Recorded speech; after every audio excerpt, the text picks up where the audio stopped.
Hello, everyone. My name is EJ Schultz, news editor at Ad Age, and welcome to the latest edition of Ad Age Remotely. Today, we are going to be joined by Kimberley Gardiner, who is the VP of Marketing at Volkswagen for America. Kimberley joined Volkswagen late last year after nearly a 2-year stint in Mitsubishi Motors North America, and she also spent time at other automakers.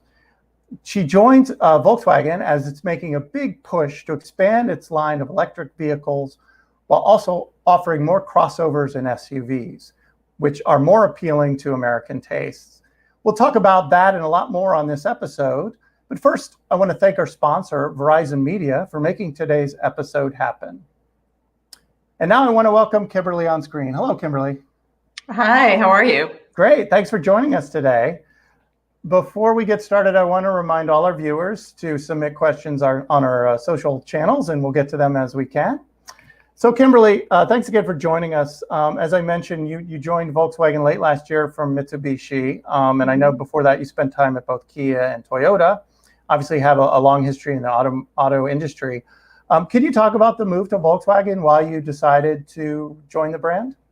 Yeah, well, it's a lot of the same reasons why I think I've chosen the last few opportunities that I've pursued, which is I love working for challenger brands in the automotive space. I think that, especially Volkswagen is so primed to do big things in the US market. They want to challenge the norms and do things a bit differently, really grow the brand. And I think that's a really perfect opportunity for a marketer like myself, who's really a change agent, to come along and try to figure out how to mix things up a bit and really, grow the brand and maybe push on a few things that automotive has done for a long time and try some things that are different. And speaking, pushing for change, you guys are launching a big campaign as we speak today, I think. Mm-hmm. Yes, we are. I don't know if this is the world debut of this or not, maybe it is, but I wanted to show a couple ads here in a minute. It's about your electric vehicle push, which I mentioned earlier. And I think you're approaching this in an interesting way with a different kind of tone than we've seen. So maybe the best thing we could do is watch one of the ads and then we can come back and talk about it. Before, we'd always be late and on empty. Now we're just late. Kids? Before, no one used to listen to me. Hello, ID? I'm cold. Before, we couldn't take in the sweet sounds of nature. Seriously. Before it can change the world, it has to change yours. The all-new, all-electric Volkswagen ID4. And there's one more ad I want to show before we talk about them. Let's watch that one also. Shh. Before, they would have heard me taking the car. Before, I didn't have an app that showed me when she was taking the car. Before, the chance of an SUV handling more like a hot hatch? None.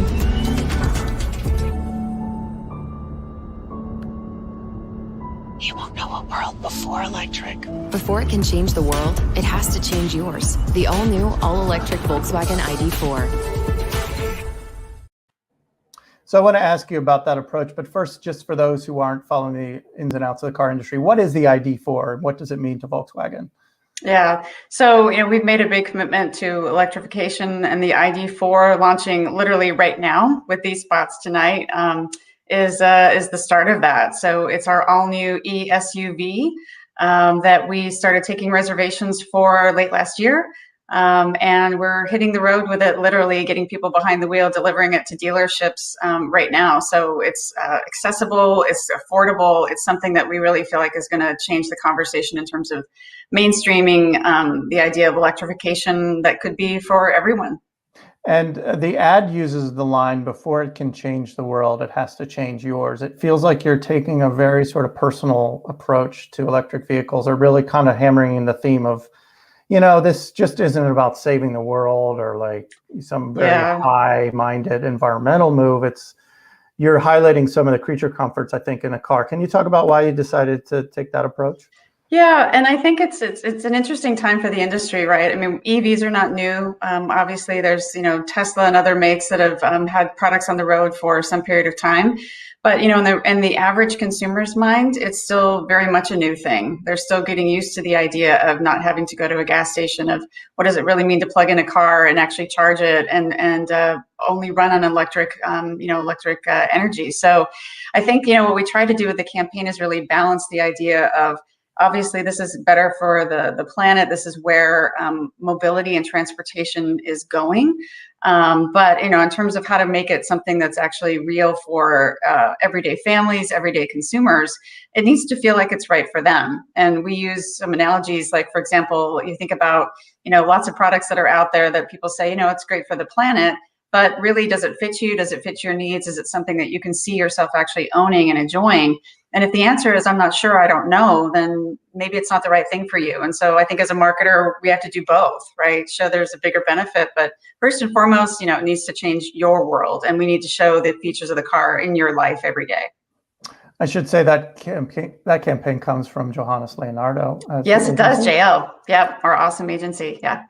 And you're launching this campaign. I think other brands are taking, I guess, somewhat of a similar approach, in the sense that they're trying to make EVs for the masses.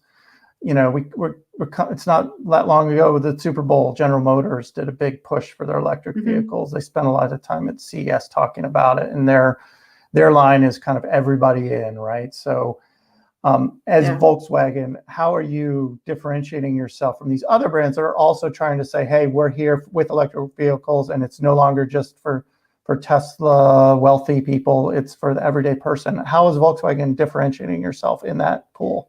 Yeah, I mean, I think in addition to saying really that, we're starting with the individual consumer and about how do we change their lives and make things better for them, I think as a pioneer is one of the first to really mainstream EV.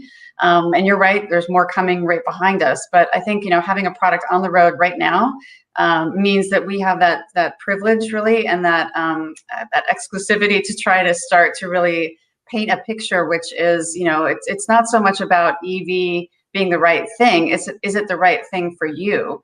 And so we're really taking an approach about education, both with consumers and with our dealers, to really help make sure that people understand that this is how to think about EV going forward. It's not just something that's only going to be for certain types of people, that can afford that kind of level of a vehicle. But, we're talking about a vehicle that starts just under 40,000, and that's before federal tax incentives and that type of thing. So it's actually within reach, and it's an SUV, which, as we just talked about before, is where the market is absolutely in, and that's that sweet spot. So we feel like we can really show leadership in the space.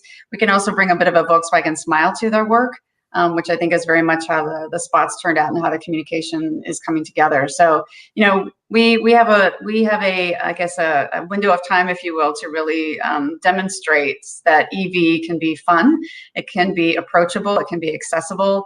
And we've got something on the road right now to help show people that. And so far, it's those that have driven it have said, wow, this is actually pretty cool. It's fun to drive. It's spaceship-like inside. So it's got a lot of cool features to it. And speaking of new news, I saw a piece of maybe breaking news actually just a few minutes before we started this interview. There was a press release that went out that says that you are changing your name to Volkswagen, VOLTSWAGN. Is this real? Is this happening? I was just texting with my PR team, and I've asked them to handle it. It sounded like that release has come down since you mentioned that, EJ. So it's a surprise to me, and all I can say is I'm asking my PR people to get on it right now. So is this? I know April Fool's Day is around the corner. And would I be correct? It is coming around the corner. I can't even believe it's March. Not that I'm aware of right now. Like I said, PR is taking the release down. So. Yeah, okay. Well, no other comment right now. All right, we'll update our readers on what we find out about that. Sorry about that. but moving on. I want to ask you about your sort of broader marketing philosophy. But before I do that, I want to take a really quick break for a quick message from our sponsor, Verizon Media.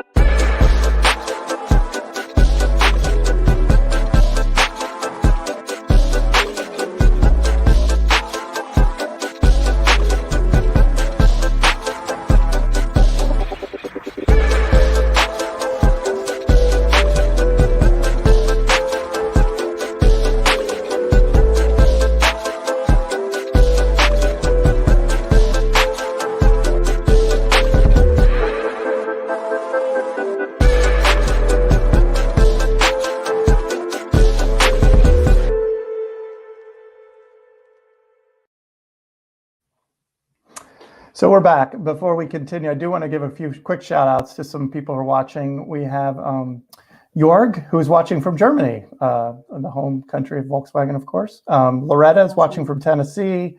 We have William from Colombia and Luis from Spain. Thanks everyone for watching. So when you were at Mitsubishi, you used something that you call the small batch marketing philosophy, which I think was sort of borrowing a phrase from the kind of trendy food world. We hear this a lot as marketing products these days. But in your mind, small batch, when applied to marketing, meant something more of a hyper-targeted, platform-agnostic approach. I will let you describe that better than I can, but I want you to describe that and then ask you if you're also using that philosophy at Volkswagen. Yeah, I mean, you're right. Something obviously I borrowed from other places, certainly not from automotive. You don't think about automotive and think small batch, but it's kind of that idea of something that's got that artisanal sort of a flavor. It feels like it's hand cared for. It feels like it's something that is not necessarily for everyone, but if it's right for you, it feels quite special. And I think, taking that, it's a good parallel to a challenger brand, really, when you think about it, right? So how do we think about our marketplace and not think about it necessarily as such a broad opportunity, but how do we kind of look at the marketplace in little sections and see, what are my consumers looking for? What are they hoping for? How can I make sure that things feel a little bit more personalized and individualized? And really, how do I take on a category maybe that's saying, look, I'm not trying to do it like everybody else. I'm trying to do it a bit differently. And that's why, I think we've talked about this before in previous interviews, I look outside the industry for inspiration. So digitally native brands, direct to consumer brands that try to take on categories and do it in a different way. So I think it's a refreshing approach, and it's something that coming from Mitsubishi to now the Volkswagen brand, again, as a challenger brand in the US market, is a huge global brand, obviously, but here in the US, still a challenger brand.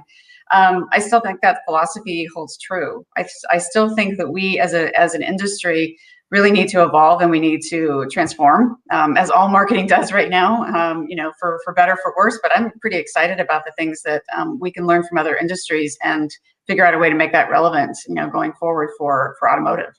So I know when you were at Mitsubishi, that came to life with things like very targeted test drive events where you might, for instance, go into a particular neighborhood where that there's maybe a high propensity of folks to buy Mitsubishis. Maybe it's too early, but can you give us some sense of how you might apply that philosophy at Volkswagen? Yeah, I mean, we're already doing that to a certain extent with ID4. I mean, obviously, it's an electric vehicle. We're going to be targeting certain markets that have more infrastructure in place already, certain markets like California that you already have a high propensity for people to want to drive an EV. But even within that, we've looked at how do we target some of our roadshow and our experiential and even some of our digital activities across the board between those that we call EV established and those that are EV primed. So they're ready for EV, but maybe haven't found something that's quite right for them.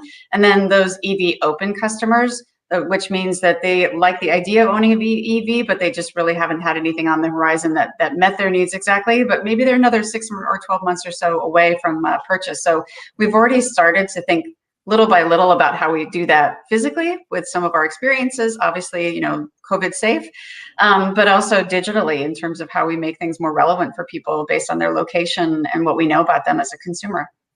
What do you think the biggest hurdle is for mass EV adoption right now? I know it's something the industry's talked about for a long time, and it's still this very small niche, even though automakers are talking about bringing out more cars. I know historically it's been sort of the range anxiety, fear of people worried about being stuck in the middle of nowhere and running out of a charge. I don't know if you've done recent research on, as you go to market, like what kind of hill you still need to climb when it comes to just consumer perceptions of EVs, let alone your own brand.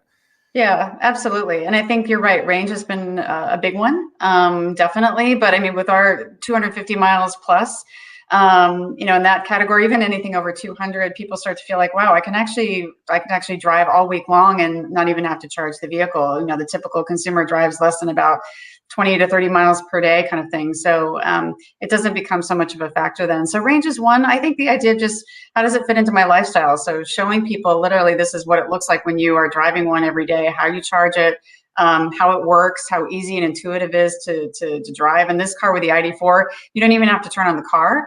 It recognizes, we call it sit to start. You can just sit in the vehicle and it recognizes you and actually then can start the vehicle right away. So, and you can actually talk to the car too, which I think also makes the idea of EV much more approachable.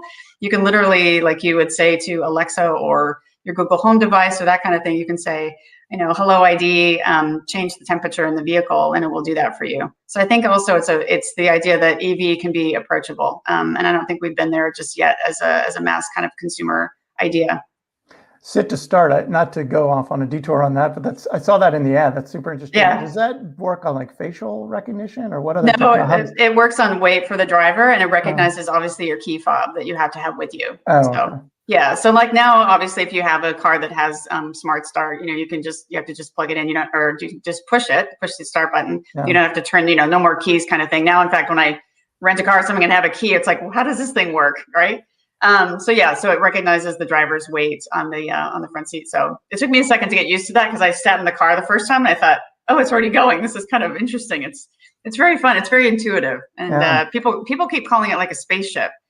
Just the layout of the whole thing and that fact that it just recognizes you and it's like, okay, hello, Kimberly, ready to go. It's like, oh, this is kind of cool. So back to your media approach. You talk about the small batch approach, but clearly the ads we just showed, it seems like they're going to get some pretty big media investment. Can you talk about your plans for the ID4 launch in more detail? Do you still see room for these big TV type campaigns, or maybe that's not where you're doing with this? Yeah, but when we do have some in terms of obviously just linear TV, but a lot of our media is targeted towards super consumers, like I mentioned before. Obviously with ID4, we're not trying to target the entire US the same way, and trying to look at people who are on that spectrum of being more established and primed and open. So by definition, our media plan had to be more targeted from the get-go. So a lot more targeted TV, so OTT, FEP, addressable TV, that kind of thing, and a lot of digital, not surprising with my strong background in digital marketing. I think it's just something where, in a world where we need to be much more personalized, much more customized, much more flexible, that it just makes sense. So that's exactly what we're doing with this new launch. We're working with partners like Reddit, Pinterest, New York Times, NBCU. So even our partners, for example, like NBC, we're not just looking at it as, here's a straight TV buy, but we're trying to really push every single partner to figure out where do you fit on the customer journey, what's coming before that experience, and then what's coming after that experience, to make sure as much as possible that we keep people where they are, and then we connect them and make it easy for them to take the next step to say, hey, what the heck is the ID4? How does it work? Is it right for me? Same thing with Amazon and our new virtual showroom we just set up there. So we're trying to create environments where people can actually really learn about the vehicle, as well as obviously take action and go from there. So. Is there any particular partnership or any details you can share, something you're excited about along those lines with the ID4 launch? Not just yet, because we're kind of unveiling this little by little. This is kind of a different launch approach that we're taking, actually. Usually you'd have everything kind of happen for auto within, call it like a 30, 60 day or so period. But because we've already had so much interest in the car, we've already got reservations that have been taken, that's going to take up the next several months. We're actually looking at a really long tail approach. So things that are going to happen over the next 12 months. But I think what you'll see is a nice thread between, like I said, a customer journey kind of approach where hopefully you'll feel like wherever you're engaging with the brand, again, Reddit, Pinterest, New York Times, Amazon, NBC, we're going to do something with TikTok and a few others, that you feel like it's something where we're trying to educate you and help you kind of along that journey. And I'm literally asking my media partners, pretend that you are the consumer, pretend that you don't know what this vehicle is, you've never maybe driven an EV before.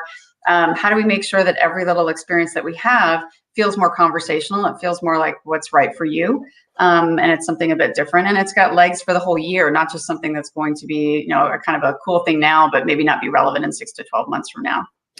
What is Volkswagen's ambition for the ID4? I mean, do you want this to be like one of your bigger nameplates eventually? Absolutely. Or is this, Doubling the volume next year, just to give you an idea. So it's pretty aggressive. And we really see this vehicle, again, it hits the sweet spot for families, for couples, for singles, for different age groups. It's very broad, I think, in terms of its appeal and what we're seeing so far. Absolutely. I was just at a roadshow event a couple days ago here in the Los Angeles area, and we're seeing all kinds of folks bringing car seats, bringing all kinds of things just to figure out, will this car meet their needs? And then test driving it and saying, I can really see this as a vehicle that could meet really my daily driving needs, my road trip needs, my family, by myself. really liking it. So we see it as a really great mass play. But yeah, we're doubling up on it. Absolutely. ID4 is going to be a huge part of our portfolio when it comes to electrification over the next few years. Big, big commitment. So besides the ID4, I know in recent years, Volkswagen has made this pivot to, you guys obviously for decades were known as a small car brand. The iconic Beetle is in everyone's mind. But you've tried to change to adapt to consumer tastes in recent years of crossovers and SUVs. How big a challenge is that for a brand like Volkswagen, knowing that other Ford, GM, they're obviously much more closely identified with their SUVs, and how is marketing playing a role in kind of shifting folks' mindset about how they view Volkswagen? Yeah, well, I think you kind of start from the beginning, which is what is the consumer looking for and what do they care about and what are they hoping for from a brand like ours? And I think one thing for sure is that, people are looking for some change. I think that they're looking for trying to figure out, maybe I haven't looked at Volkswagen in a long time. I get so many people saying, I had a Bug or I had a Beetle many, many years ago, and really haven't thought about Volkswagen in a long time. And the challenge for us as a marketing team is how do we get our brand back out in front of people and how do we help it be more relevant? And I think one thing that we can say for sure is that Volkswagen is a brand that's for years, starting even with the Drivers Wanted campaign, was really about how do you bring a smile and a bit of a wink to the work that we do.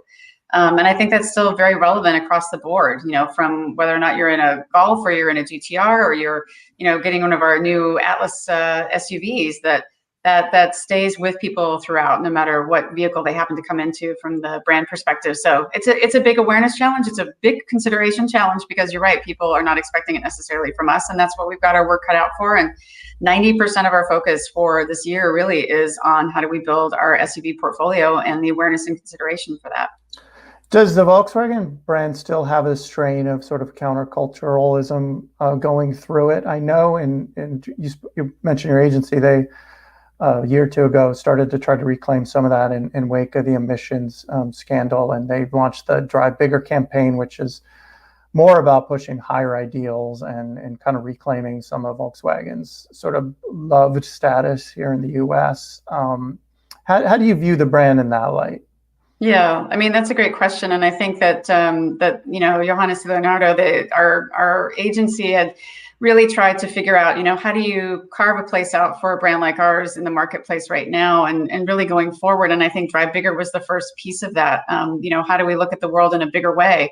Obviously, with ID4 coming, that's a perfect example of that driving that ambition and trying to take on the category differently. So, I think now we like to talk about it as, we really believe that everyone deserves a better car, that an approachable, accessible, easy to figure out, may not even need to necessarily read the owner's manual before you understand how the features and the benefits work of the vehicle. So I think that approachability is something that very much is on our minds. And when we work with the agency on our briefs, how do we bring that little smile? How do we bring that sense of delight to people that know Volkswagen, and then those that maybe don't know Volkswagen, and a little bit of that, hey, we get it, that the universe may not be centered around your vehicle right now, but actually with COVID, more and more people are actually looking at personal transportation and kind of a renaissance moment for the industry to really figure out what's the coolest and most engaging way that we can make people really fall in love with their cars again and make them a bit, a new part of their life.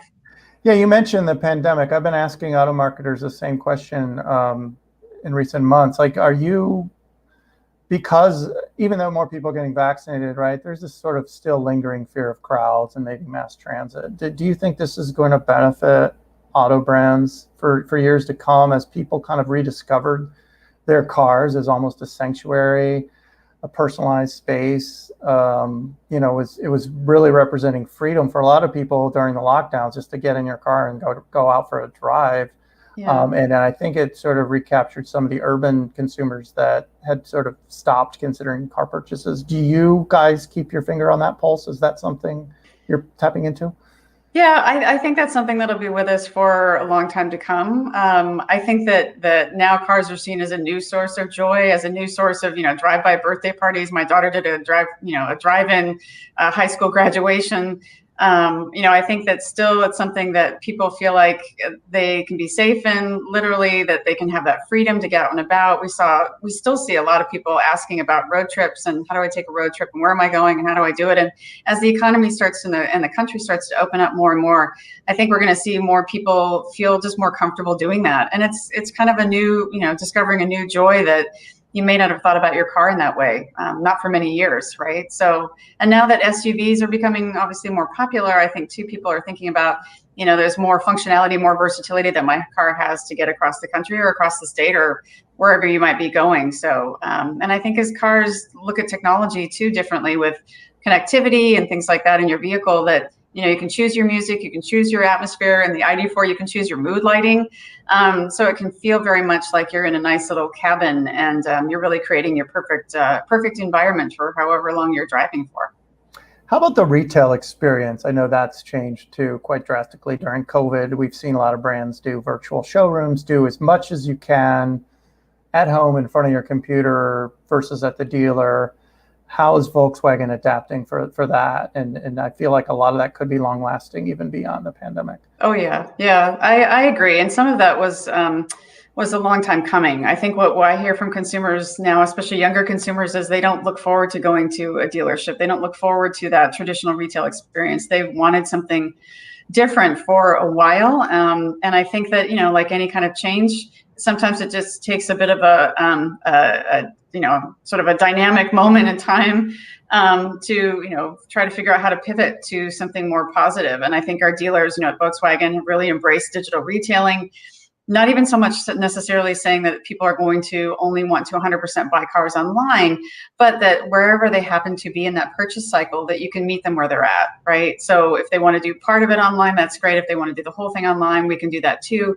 And ultimately, I think that the whole industry really, Volkswagen included, has used this as an opportunity to say we need to be more flexible. We need to figure out with our dealers what's an easier way for, with the journey to go from A to Z in a way that feels like it only gets better and better. And I think that's something that technology is enormously pivoted, as it has with every retailer across the country, really. So I don't see that changing. I see the best part yet to come, as when many people talk about shopping as getting behind the wheel of the car, wanting to still test drive that vehicle to make sure it's right for them. I don't know if I see that necessarily changing, because I think people still want a bit of a sense of what's it going to feel like to drive the vehicle. So I think that may still be with us, but how that happens, again, it could happen at the showroom, it could happen at your home, it can happen in different places. So that's what we're aiming for.